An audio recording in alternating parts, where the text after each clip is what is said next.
It's ukulele review day and we're at the high end again, but also a brand that helps an independent ukulele store who particularly need your help at this time. Keep watching.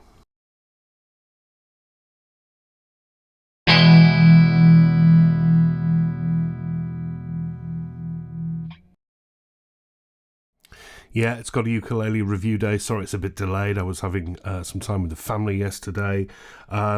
As always, this is your summary video review. Full details linked below.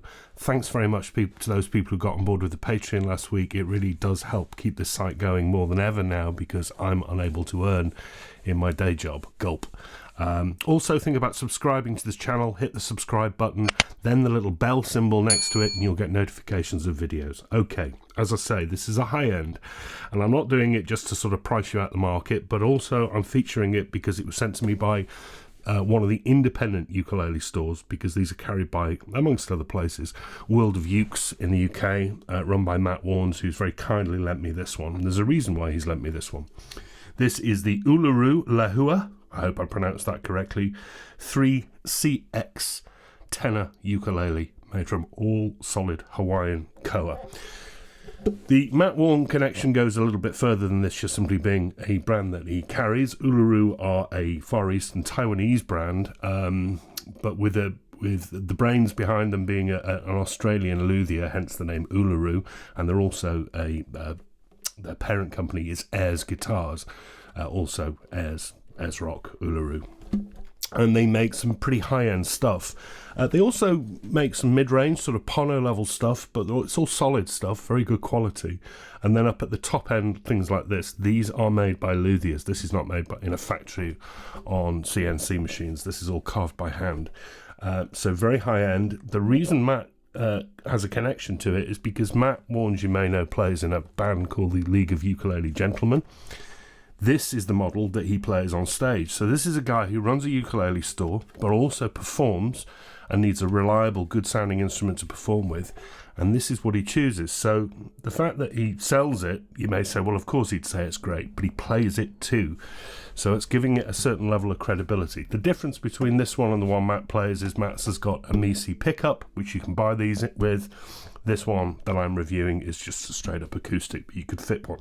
In fact, Matt can fit them. Let's get into the detail. Lehua 3CX from Uluru, as I say, all solid Hawaiian koa with this cutaway design, and finished in a very nice gloss. I must say, it's called Premium Koa by Uluru. I've seen more premium koa. I wouldn't say it's particularly flamey or stripy or curly, but it's hardly unattractive, is it? There is a bit of flame in there, you can see it actually. And it's really nicely book matched on the two-piece top, two-piece back, and two-piece sides. This edge decoration is also nicely done for a variety of reasons. I normally don't like them when they throw the parts bin at them and you get a different sound hole to binding.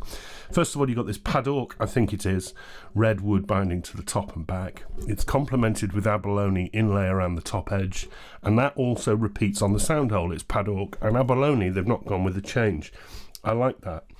I also particularly like this comfort edge here. That's one of the swoopiest and most natural feeling ones I've ever seen on a ukulele. It's like a natural extension. And then something I've never seen before, and if I'm honest, I'm not entirely sure why it's needed, but there's a comfort edge on this cutaway here as well, so there's no sharp edge. I've never felt the problem with a sharp edge there, but I must admit, it looks lovely. All finished in a gloss. Absolutely flawless in finish. This is 1,000-yard stare mirror stuff. It's absolutely stunning. See, there's my windows. It's absolutely brilliant. I can't find, there's no pooling, there's no marks, there's no flaws. Inside is impeccably tidy too. Notch linings, really thin braces. The top is braced this way vertically. There's nothing wrong with that body. Bridge, that's made of ebony, bone compensated top saddle. It's a tie bar. That's also one of the tidiest looking bridges I think I've ever seen too. It's just carved so neatly it almost looks like it's made out of plastic. It's so smooth. I mean, that's a really good thing. Up to the neck, which I think is mahogany. There's no joints in the heel here or joints at the headstock, but there are joints in it because it's constructed of several pieces, because you get the skunk stripe that runs all the way through it in these different pale woods. I think that looks wonderful. I love this carving detail up at the top here. It's flat enough, not super flat, but flatter than most. 35mm at the nut is only average for a tenor, not too narrow. 29 G2A, that's what matters. I think it's comfortable. I'd like it a little bit wider, but that's a minor gripe. Topping that, ebony again on the fingerboard, just absolutely beautifully uniform in colour. Edge bound and around the edge shaping as well with padlock, which hides the fret ends. They're really skinny frets, which I like, means a nice fast neck. And you get 1, 2, 3, 4, 5, 6, 7, 8, 9, 10, 11, 12, 13, 14 to the body, 15, 16, 17, 18, 19, 20. Generous. Dots face out, pearly dots, 5, 7, 10 and 12, and you get white dots on the side in the same positions. Beyond that bow nut, I'm a sucker for a slot head.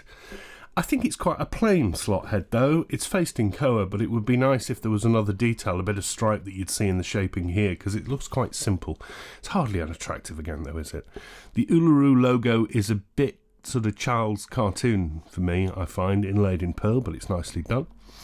The tuners are unbranded open gears with the sort of vintage shaped buttons. They look, for all intents and purposes, like Grover's.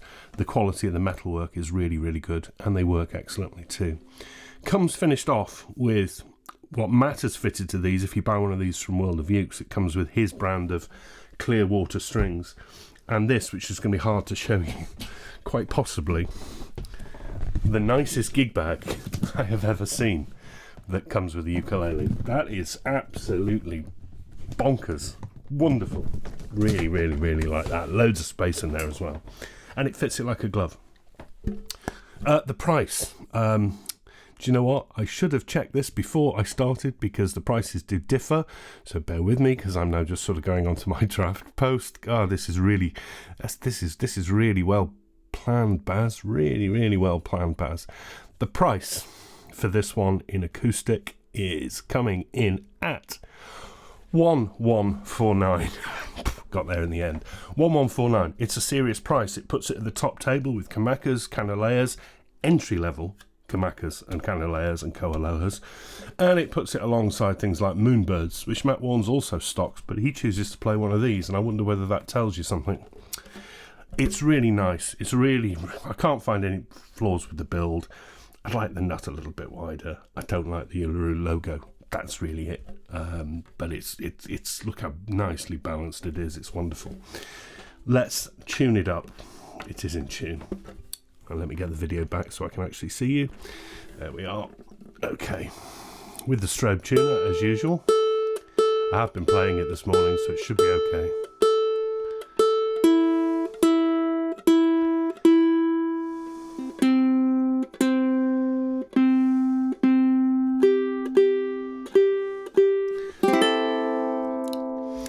It's got a lovely tone. It's got great volume. Terrific volume. Sustain, really, really shimmering into my chest, shimmering into my hand up here. I can feel it on the cutaway. And it sounds really like Koa. It's got that richness, that really broad dynamic range across all of the notes. Oh, it's really jangly, isn't it?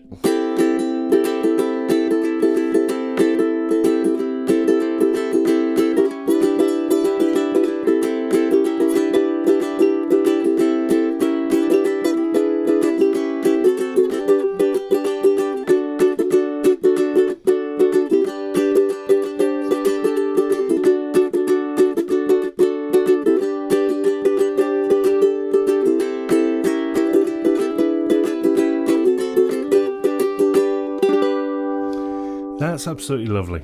Absolutely lovely.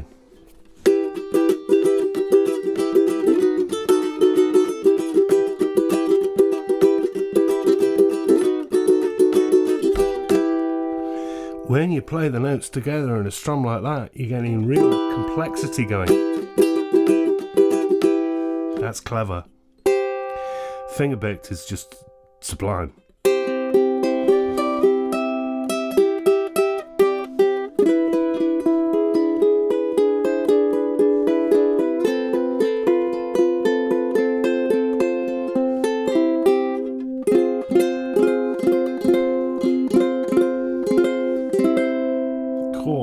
purity. I know why Matt plays it.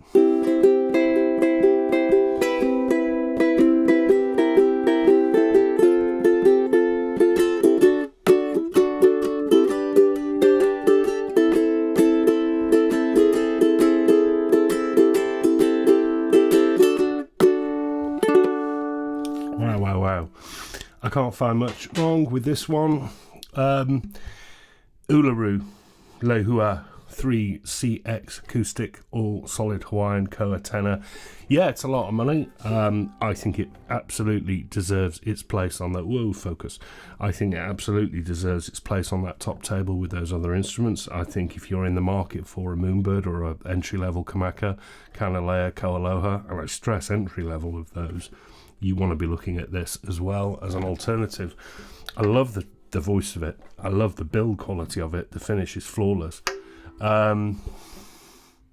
Terrific instrument. Thanks so much to Matt at World of Ukes for lending me this one. It must put his heart in his throat when expensive instruments like this get shipped around the country just for little old me to have a look at. I think this one deserves your attention. Give Matt some business. Really nice. Take care, everyone. Keep washing those hands, stay indoors, and I'll see you next week. Bye-bye.